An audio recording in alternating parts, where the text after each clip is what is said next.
Oh fuck you. Tubs are for bath time and water splashy fun, but there's one thing that must never be done. Poop in the tub, poop in the tub. I'm not gonna poop in the tub. I'm not even surprised. This is exactly what I said would happen. He would just throw in another Fire Emblem character, just so that he would make people care about the latest Fire Emblem game. When is he going to realize that having characters in Smash Bros. Is just not going to make people care about their series? If I'm not interested in Fire Emblem, I'm not going to care about Fire Emblem. A DLC character isn't going to make me care about this entirely different game. That's not how guest characters work. What is he smoking? If you really think that this is actually getting more fans to buy the games you want them to like robots, then show us some data before you waste your time and money on this. But, yeah, let's get on with this. Yes, there you have it. Byleth from Fire Emblem Three Houses is joining the battle. Fire Emblem Three Houses was released just last summer, so it's still very new. Even so, you'll soon be able to play as them in Super Smash Bros. Ultimate. This release is planned for January 28th. You'll have instant access if you have the Super Smash Bros. Ultimate Fighters Pass, and it will also be available for purchase individually. In case you're not familiar with Fire Emblem or Three Houses, I'll explain a few things, so don't worry. First off, what is Fire Emblem? Come on. You mean you think we still don't know what Fire Emblem is? It's in this fucking game already. Why is he pretending like that's not the case? If they wanted to know what the series is, we would have found out by now.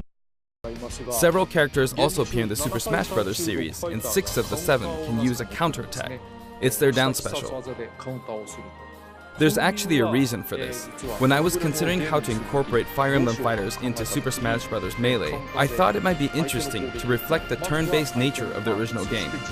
First comes your opponent's turn. They attack and you counter. Next comes your turn. That is a bad explanation. You get hurt in Fire Emblem, you don't reverse the attack at all. And now, Fire Emblem Three Houses is the 17th game in the series. People who aren't Japanese in particular might be thinking, 17 games? There are that many? 17 games and it's still not a popular. Maybe this 18th game will make it popular. As the Einstein saying goes, the definition of insanity is doing the same thing over and over again, but expecting different results.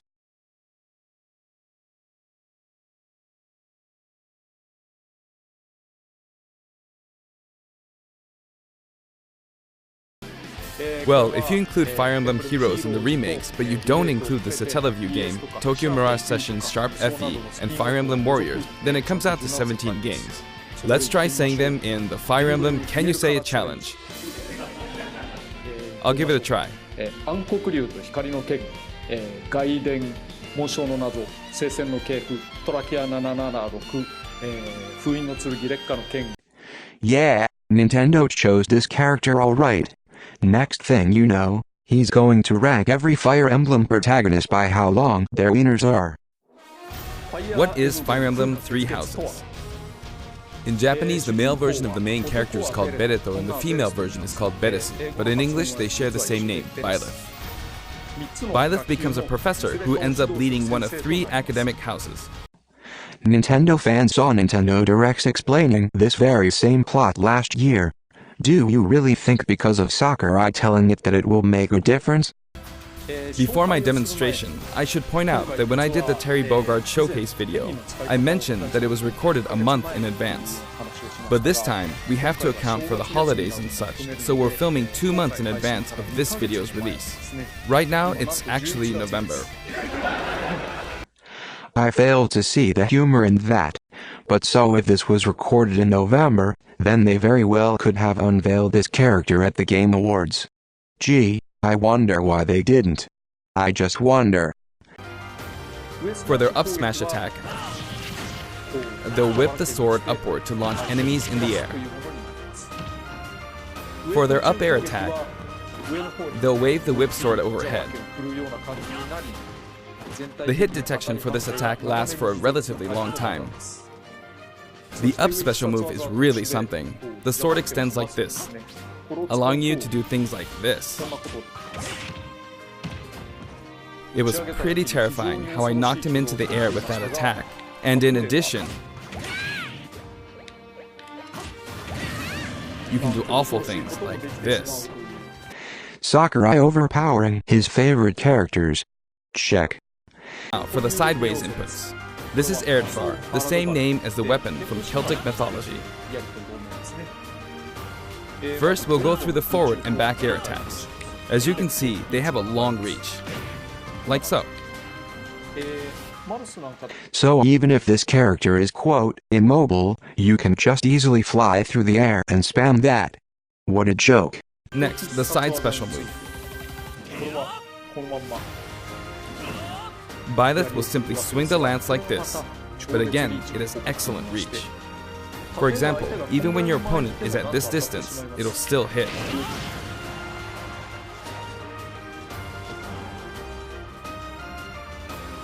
Actually, you can do a smash attack to charge forward a little, like this.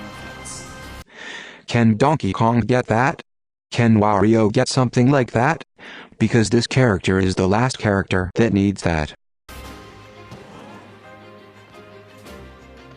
But as you'd expect, it can be easily shielded, so be careful.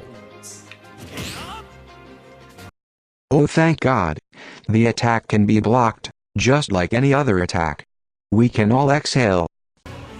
When readying the move, there's a super armor effect, which allows you to withstand an attack. Just so you know, if you execute a Falcon Punch at about the same time, it plays out like this. It's a bit slower than the Falcon Punch, but due to the super armor effect, you have the advantage. Let's bury Captain Falcon and his Falcon Punch now. Only the attack that's created a planet-sized explosion. Unless you get grabbed. Another notable aspect is that it lets you pass through platforms. While you're charging up, you can breeze past platforms like this to reach a lower area. Because yeah, that would be fair. If any other character had that, then it wouldn't be. And with the neutral special, you'll let loose an arrow. It seems pretty straightforward, right? But there are a few noteworthy aspects to this bow. First, the biggest difference between this bow and Link's is that once you enter the command, you can keep charging until it's ready. You can't release it partway through the charge, so when it does fire, the arrow travels at high speed. It's also very powerful. That said, you can still cancel out of the stance using the shield button. You can also change direction while in the stance. It works up until this point, but if you keep holding the button, you'll unleash a powerful arrow that looks like a beam of light. What the fuck? So he's got the final smash as a special move.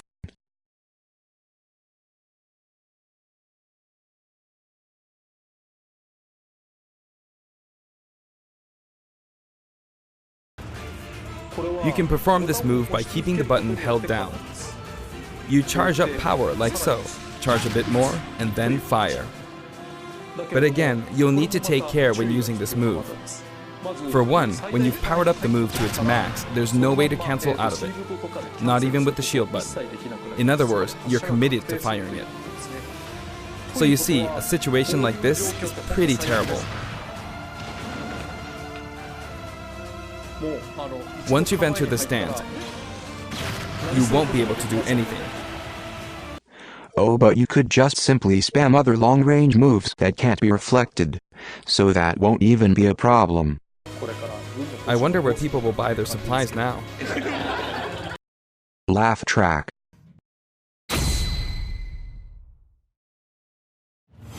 Okay, today we'll have a tag team battle in Squad Strike with the DLC team pitted against Fire Emblem protagonists from throughout the ages.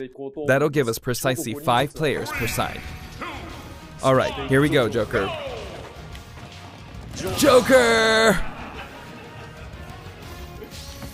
And Hero! Gee, we really made a lot, huh? Banjo! By now, I think you know what I'm doing. But basically, I'm trying to defeat all 5 opponents with just the professor here. Why didn't you just create a mode or setting for this? It can be fun to play like this, especially in tag team, so I think it's a good idea to try imposing different types of challenges on yourself. The end. Or you could do what Mortal Kombat is doing and actually try to make more money with your DLC. There are already a lot of Fire Emblem tracks in the game. Our selection this time has been made taking those existing tracks into consideration. 11 songs are being added. I'm sure he's pretending it's 77. Now for the Mii Fighter costumes. Please take a look.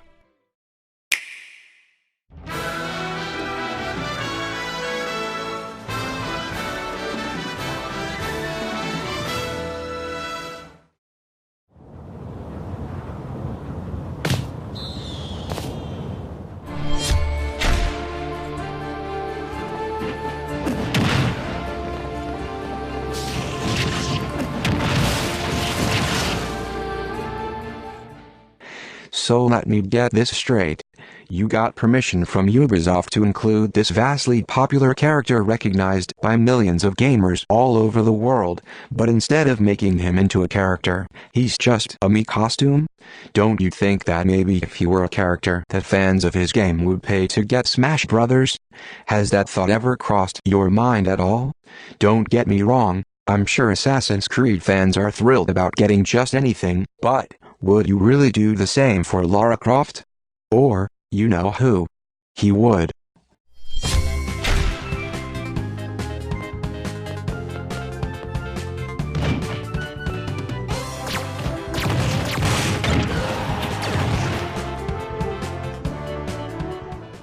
Now this is a more appropriate choice for a Mii outfit, albeit they look nothing like the actual Rabbids.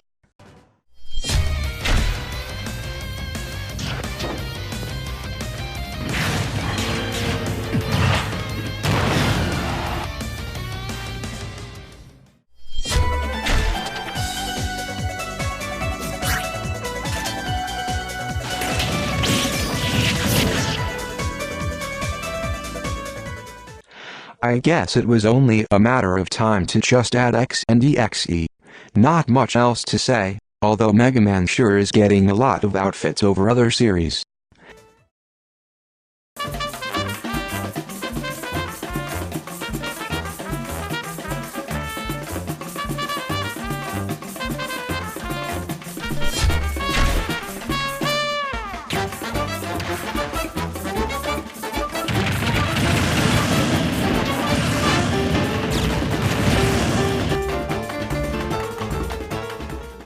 Sorry, we can't have 3D Cuphead. Cuphead is only supposed to be a 2D illustration. If Cuphead can be 3D, then we should have a 3D Paper Mario in Smash Brothers. Doesn't make sense. Like, I get how they want to have a Cuphead outfit with a music track, but it's a double standard because they're okay with breaking rules with one character, but not another. And now, onto the amiibo. The color palette for Dark Samus looks pretty good, doesn't it? This is practically the only thing I agree with Sakurai on throughout the whole video. Isn't that a shame? Dark Samus and Richter are planned for release on Friday, January 17th.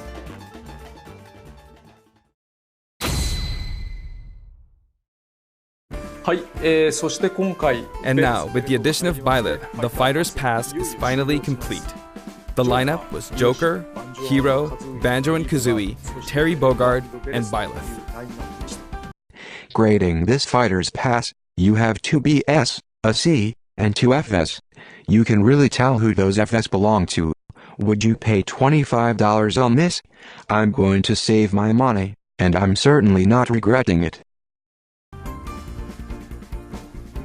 From more than 70 fighters, only 5 have been added. But I must say, this game has always been an exceptional experience. And since the roster was already so large to begin with, right from the start, we intended to make the most out of the new gameplay mechanics and so on. There really were a lot of new mechanics, weren't there? That's bullshit. Simply having this overpowered long-range fighter isn't a new mechanic. When we add a new fighter, we don't simply make their attacks or their movements a little different. Instead, we try to offer you a whole new style of play.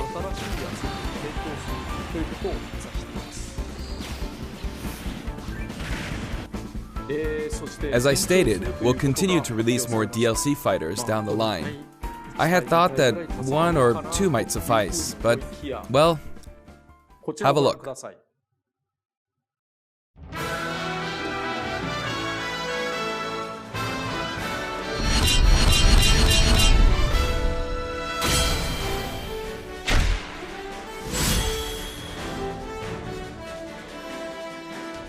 Looks like there will be one more fighter than last time. For this reason, we will be releasing the Super Smash Bros. Ultimate Fighters Pass Volume 2. It will be available for pre-purchase on the date shown, so please keep an eye out. Don't get your hopes up. I'm not even going to bother at this point. People are going to predict the same characters they didn't get, like Sora and Gino, so maybe you'll find them here. Maybe you'll see Rex and Pyra, and of course all the flavors of the month like the Doom protagonist, Dante, and Monster Hunter. No graded characters, just the way we like it in Sakurai's head. And now that it's official, we intend to move ahead with development. Of course, like last time, the contents will remain unknown for now, and I'm personally very sorry that we have to release Fighters Pass Volume 2 when the details have yet to be revealed.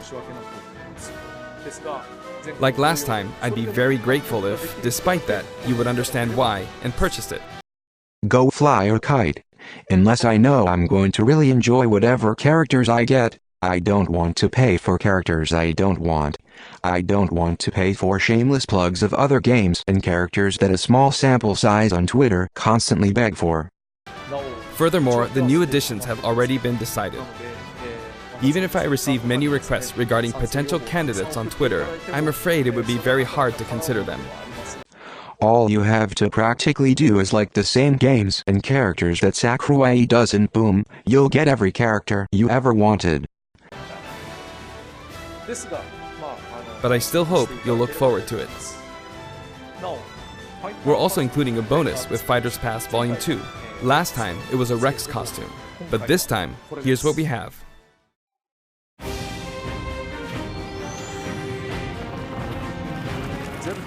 It's a Mii Fighter costume for Mii Sword Fighter, the ancient soldier gear from The Legend of Zelda Breath of the Wild. This will not be for sale individually, so it can only be acquired as part of Fighters Pass Volume 2.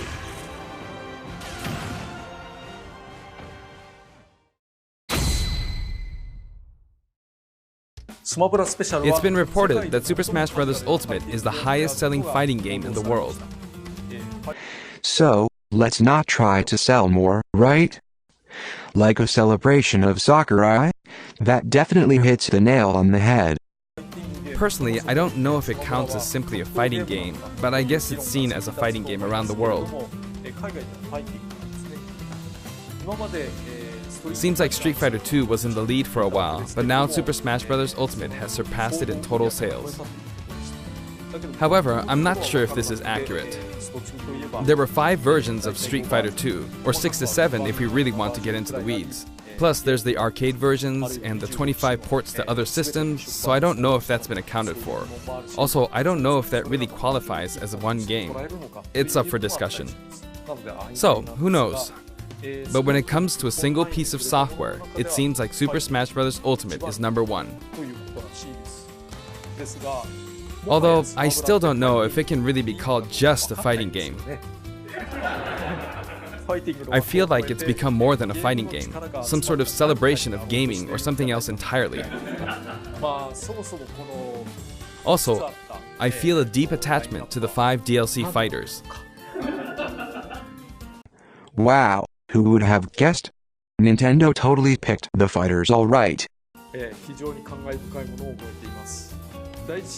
The first Fighters Pass just wrapped up, but it was decided that there will be more DLC, which means no breaks for me. Give up the fucking sob story. Does Ed Boon ask for breaks? Why do people feel sorry for this guy? He is not someone that you should pity at all.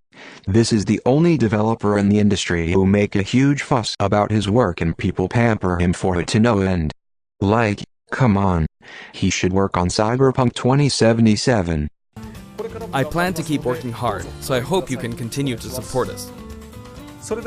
That's it. Thank you.